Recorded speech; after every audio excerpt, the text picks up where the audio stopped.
All right, let's look at this one with this crazy absolute value bars at the denominator. You're such a goober. Quiet, Noah. All right, so this says we're taking the limit as we're approaching 2 from the left-hand side. I'm going to kind of ignore that left-hand side for the moment now and just plug in a 2. When I plug a 2 into the top, I'm going to get 4 minus 4. So the numerator is going to be a 0. On the bottom, I get the absolute value of 4 minus 2 minus 2. 4 minus 2 is 2, and then I subtract 2 again, I get 0. So it looks like I get an indeterminate form. So whenever we get that, we want to try to manipulate our function to see if we can simplify it or make it look different at least so that we can get an answer. Now, when we plugged in the 2 in the denominator, the absolute value bars didn't really do anything at the beginning or at the end because you can't really take the absolute value of 0 because it's not positive or negative. But anyways, we got to take that absolute value bar, those absolute value bars into consideration. So we're not only going to write x squared minus 2x over x squared minus x minus 2 and try to manipulate that one. We're also going to write x squared minus 2x divided by negative x squared minus x minus 2. Okay, let's simplify these. The numerator for the first one can be factored to x times x minus 2. The denominator has to factor this, I'm thinking what multiplies to give me negative 2 but adds to give me negative 1. When I factor that, let's see, I get on the bottom I get x minus 2 and then x plus 1. The minus 2's, x minus 2's cancel out, so I'm left with x over x plus 1. Okay, so I just simplified it, and now I'm going to take the limit as x approaches 2. Okay, I'm going to ignore the left-hand side thing for a minute here. So when I plug the 2 in, I get 2 on the top, and I get 3 on the bottom. Sounds good. All right, now let's do the other one. For the other one, we do pretty much the same thing, except on the bottom, it's going to look slightly different. So I write the numerator the same, and the bottom looks almost exactly the same, except one difference. We're going to have a negative in front. So we cancel out the x minus 2. So I get x over negative x plus 1. Now if I plug in the 2, I would get 2 on the top, and I would get negative 3 on the bottom, so we get negative 2 over 3. So it looks like we have two different limits here at 2. The only way we can have two different limits at 2 is if there's actually you can never have two different limits. Maybe there's a different left-hand and right-hand limit. So in order to help us visualize this, I'm going to start doing a graph now. Let's try to figure out what's happening at 2. Okay, if I plug in 2, I got indeterminate form. All right, so let's see what's happening as we go to 2 from the left and from the right. Now, if we're coming from the left, we would plug in 1 and we plug in 0. If I come from the right, I would plug in 3 and I would plug in 4. All right, so let's see what's happening at 2. Now, 2 is the key here. If I plug in 0, what will we get? I'm plugging 0 into our function up here with all the absolute value bars and everything. Plugging in 0, we're going to plug in 1, and then we're going to plug in 4 and then 3. So what happens when I plug in 0? Let's see, I get 0 squared minus 2 times 0, and then I have 0 squared minus 0 minus 2. On the top we get 0, on the bottom I get negative 2, and that's just 0. So we have a point right here, 0, 0. What happens when we plug in 1? When I plug in 1, I get 1 squared minus 2 times 1. On the denominator, oops, I forgot my absolute value bars up there. Oops. That doesn't change my answer there, though. Like on the bottom, I get 1 squared minus 1 minus 2. And we have to do the absolute value of that. So 1 squared is 1, minus 1 is 0. Then we have a negative 2. So on the top, we get 1 minus 2 is negative 1. And then on the bottom, I get a negative 2, but it's absolute value bars of that. So I get a negative 1 over 2. So at 1, we get a negative 1/2. If I graph that, that would look something like this. Okay, and I'm going to pretend that this is negative 1 down there. So this is about halfway. That's negative 1/2. All right, let's plug in the 4 and the 3. All right, if I plug in the 4, let's see what we get. Let's erase some stuff really quick. If I plug in the 4, I get, let's see, 4 squared minus 2 times 4 over 4 squared minus 4 minus 2, absolute value of that. That's going to be an 8. That's 16 minus 8 is going to be 8 on top. And on the bottom, I have 16 minus 4 minus 2. That's minus 6. So 16 minus 6 is going to be 10. I have the absolute value of 10. And that simplifies. The absolute value of 10 is just 10. So the top simplifies to 4. And the bottom simplifies to 5. We have 4 over 5 for the number 4. Okay, and 4 over 5 is going to be, let's say this is 1. 4 over 5 is really close to 1, so we're going to go up there and put a point. All right, now we got to plug in 3. Man, this is so arduous. I hate plugging in numbers. But sometimes the simplest way is the right way. All right, so I'm going to subtract 2 and then 3.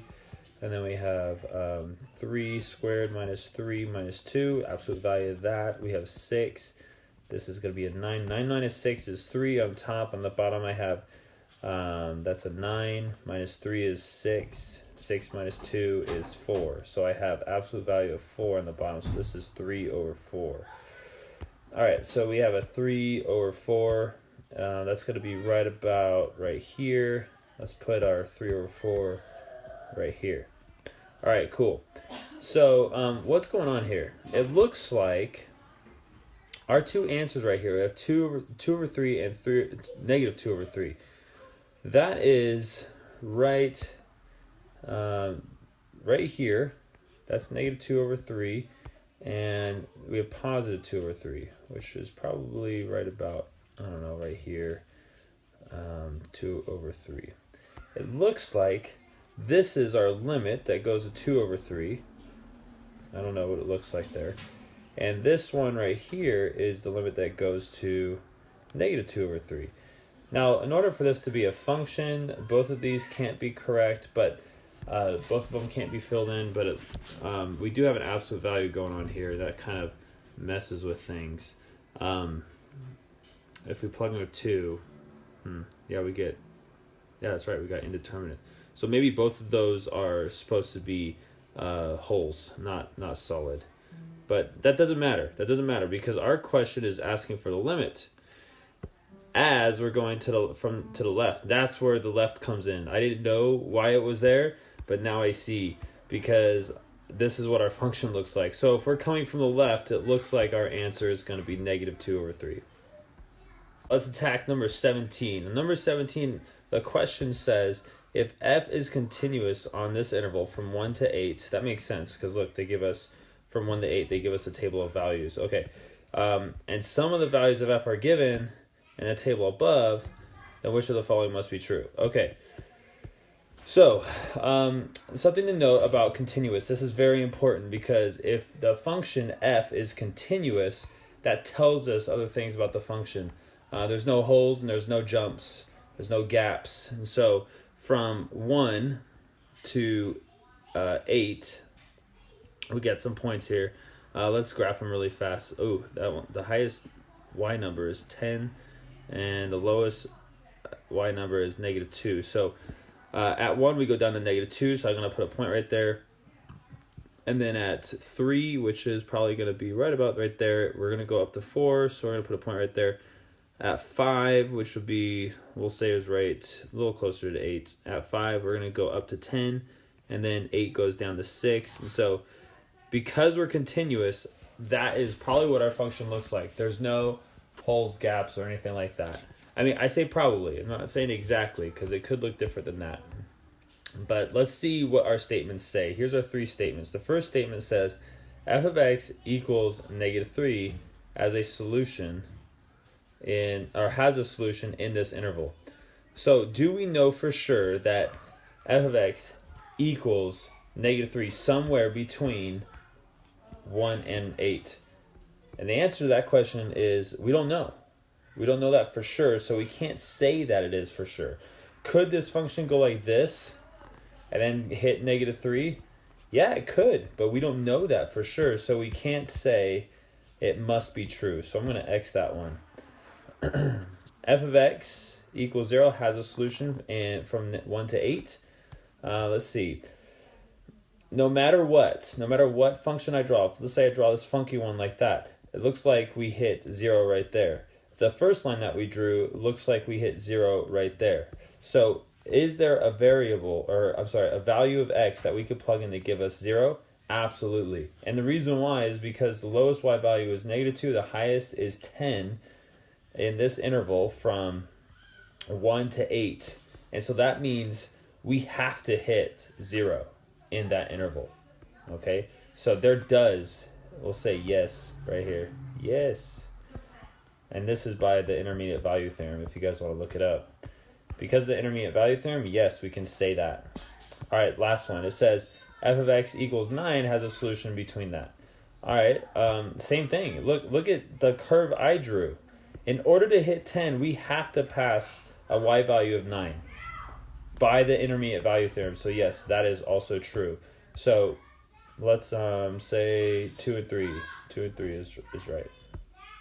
All right, so the limit as as x approaches 0 from the right-hand side.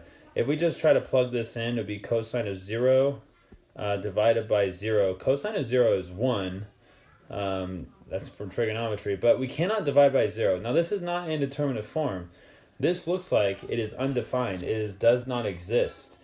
Okay, but does not exist can be negative infinity or positive infinity. Now, because it doesn't give us the option to say it does not exist, we have to select negative infinity or positive infinity. So we have to see what is happening as we approach 0 from the right-hand side.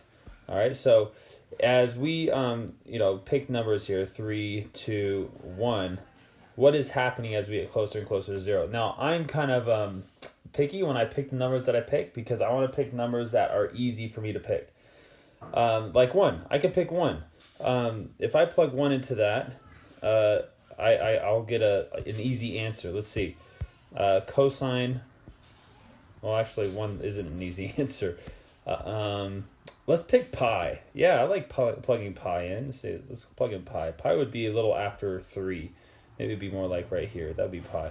So if I plug pi in, let's see, that'd be cosine of pi divided by pi. Cosine of pi is -1. And then if I divide that by pi, it would be a negative number still.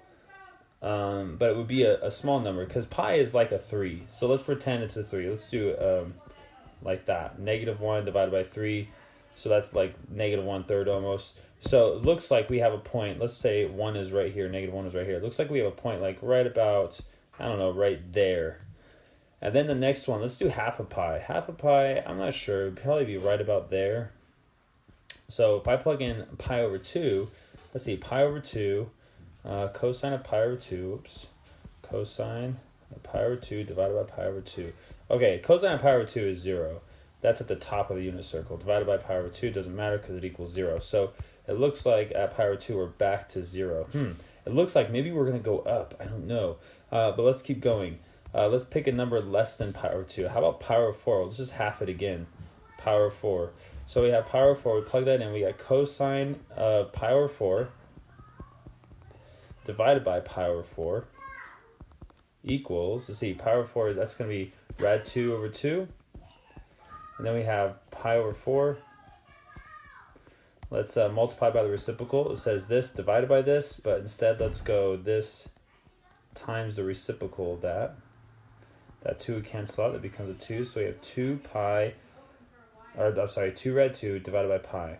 All right, this is interesting. That's a positive number. But it's not a big positive number because that's almost like saying the square root of 2 would be like 1.5 or something. So this number is going to be a little bit bigger than 3. So this is going to be bigger than 3. Let's do it approximately. And the bottom is like about a 3.14. I don't know what the top one's going to be. I don't know, 4. But if I divide that, that would be like this would go into 4 one time. So we have 1 in something. So we'd be like right about here at 1. That's an approximation there. So I'm expecting that the next number that I pick that's smaller than pi over 4, that's going to be even bigger than what this number gives me. and then we'll find our answer and we'll be done. So let's go cosine of pi over 6 divided by pi over 6. Cosine of pi over 6 is rad 3 over 2, and then we have divided by pi over 6. So I gotta multiply by the reciprocal again. We have rad 3 over 2, and we're gonna multiply by 6 over pi. That's a 1, that's a 3. So we get 3 rad 3 divided by pi. This number is definitely going to be bigger than that number. And then when I divide it by pi, which is the same that we divided up here, we're still going to get a bigger number. So this is going to be bigger. I'm just going to write bigger because I don't want to figure it out. I don't want to go get a calculator. That means our number is going to be up here. So what is this line approaching? It's approaching positive infinity. So A is not our answer. E is our answer.